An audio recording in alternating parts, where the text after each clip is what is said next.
Skies were strange that week, high wispy clouds pushed by high wispy winds. There seemed to be an absence of birds on the beaches, and old brother Guyas stood all day long on the top of a sharp-finned cliff, looking out to the east. He had his cloak pulled tight around him, and just the blue and white yarn of the frayed edge, worn by time, whipped against his leg in the wind. On the 7th day of his vigil, he finally descended at the bells of evensong.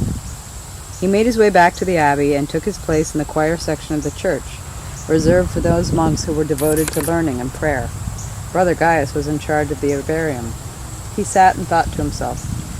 The great storm is coming, he mused. The wind has a smell, taste, and feel that is different from the other storms.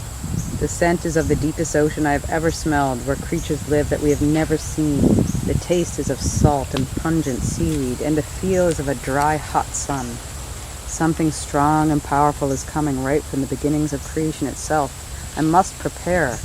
I have waited reluctantly for this for many, many years, and now it is time for me to fulfill my destiny, if only I knew what it was. With this thought, he went into a deep meditation. That night, the wind yowled, rain blew horizontally, coming in from the east, and the waves were enormous. The tide covered sleepy brother John's saltworks and left debris all over the beaches, and even into the lower areas of land reaching farther into the island. The brothers awoke in the morning to utter devastation. The garden in the garth was ruined, salt-burned. Tree limbs were down everywhere, and some shingles were blown off the herbarium, though luckily it blocked the chapter house from any damage. The disarray of the vegetation gave off an odor like a prehistoric potpourri: vines, leaves, flowers, seaweed, salt, and earth. Being late October, Brother Guyas had already dried the bulk of his herbs, and he gave a silent prayer of thankfulness for that.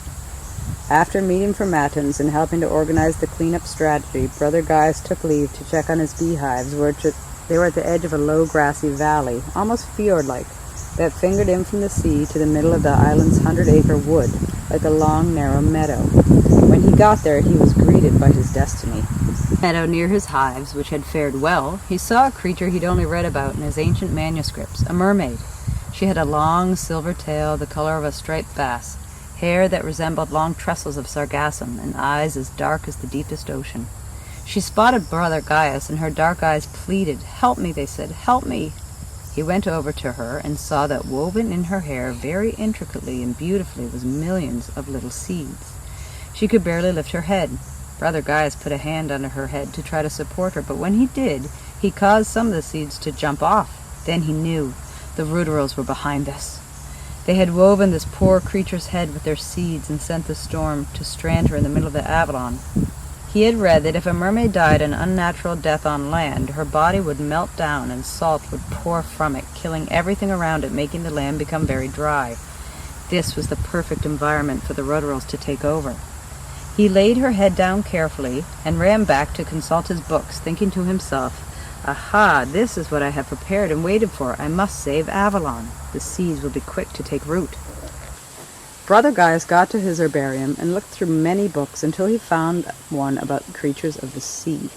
He read to himself, "The only way to save a beached mermaid is to have the 4 magic Selkies of King Triton come to land and carry her off, because her weight on land will be as heavy as a humpback whale, and only the Selkies possess this strength.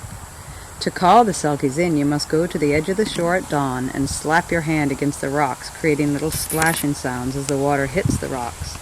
They will come in to take you to King Triton for more direction, so one must be prepared to travel into the sea." Brother Guyas planned to go the next morning. He called a meeting with the brothers and sisters of the Abbey of Avalon to tell them what this storm had brought in, and gave them directions of what to do.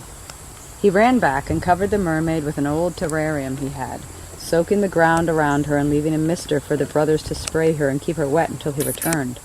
He warned them not to touch her, as seeds would spray off her head and quickly take root. He then put together a potion to turn himself into a seal as soon as he entered the sea, and he brought a reverse elixir with him to become human again.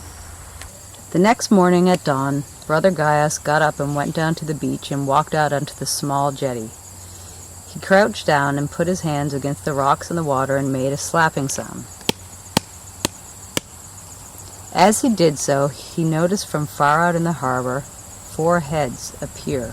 They swam closer and closer to him, and when they got to him, they popped their heads up, and their puppy dog-like heads looked up at him.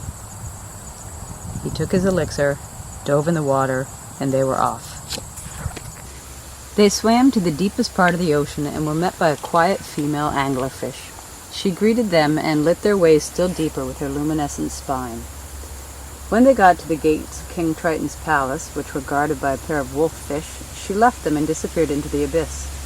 The wolf-fish brought them right to the throne log, where the king sat with his motley court about him, listening to the sea cucumber sages.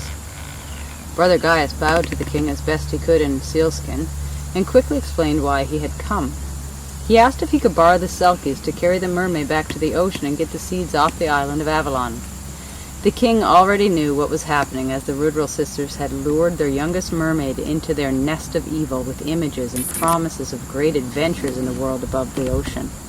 They had convinced her to have her hair woven with the seeds and then be spewed upon the land, making her believe she was blessed with a spell of youth and adventure and not one of ill will. The undersea kingdom wanted their mermaid back as much as the abbey wanted the seeds off the island.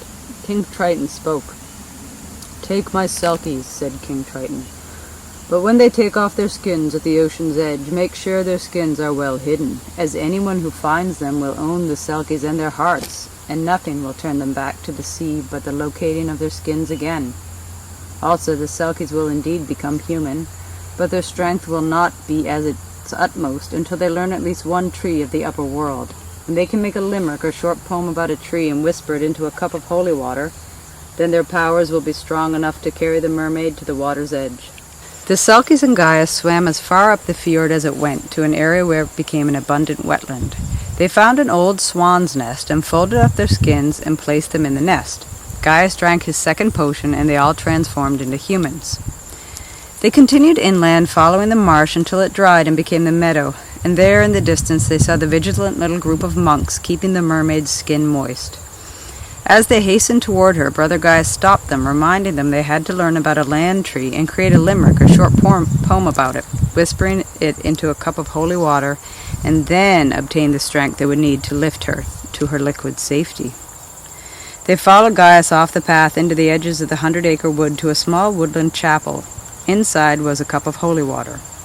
They went about the woods looking and learning about the beautiful trees that were so foreign to them. One by one they came back and whispered their poem into the holy water, thus feeling the surge of the cosmos flow through their veins and provide them with unearthly strength. Then they quickly headed back to the meadow and the small circle of devoted brothers and sisters.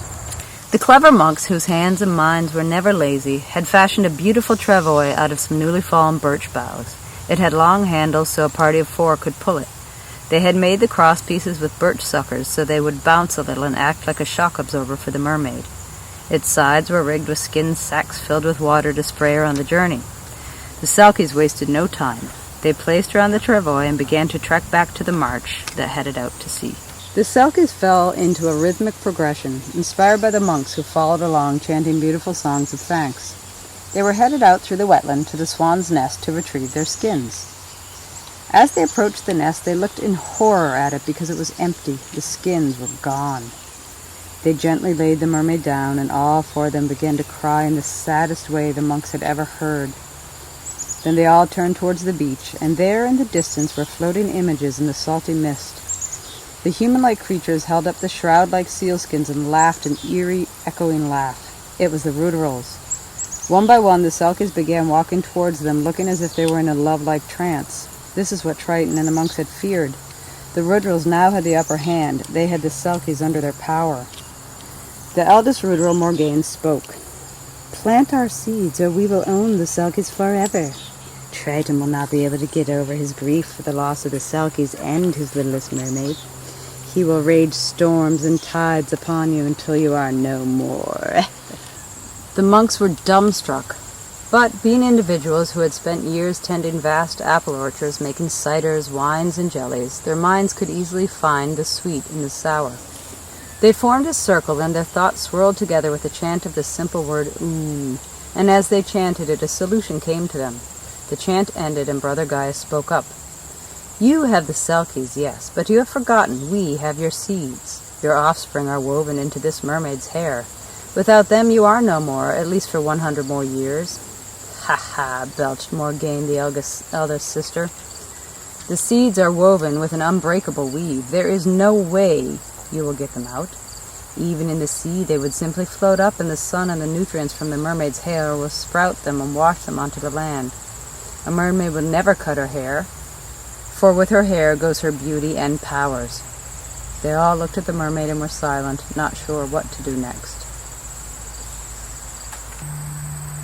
With all looking at her, the young silent mermaid laid her head back into the marsh, and her hair floated up and down in the gentle rhythm of the water. She closed her eyes and opened her mouth and began to make strange, entreating sounds. Some sounded high like dolphins, some sounded floaty like whales.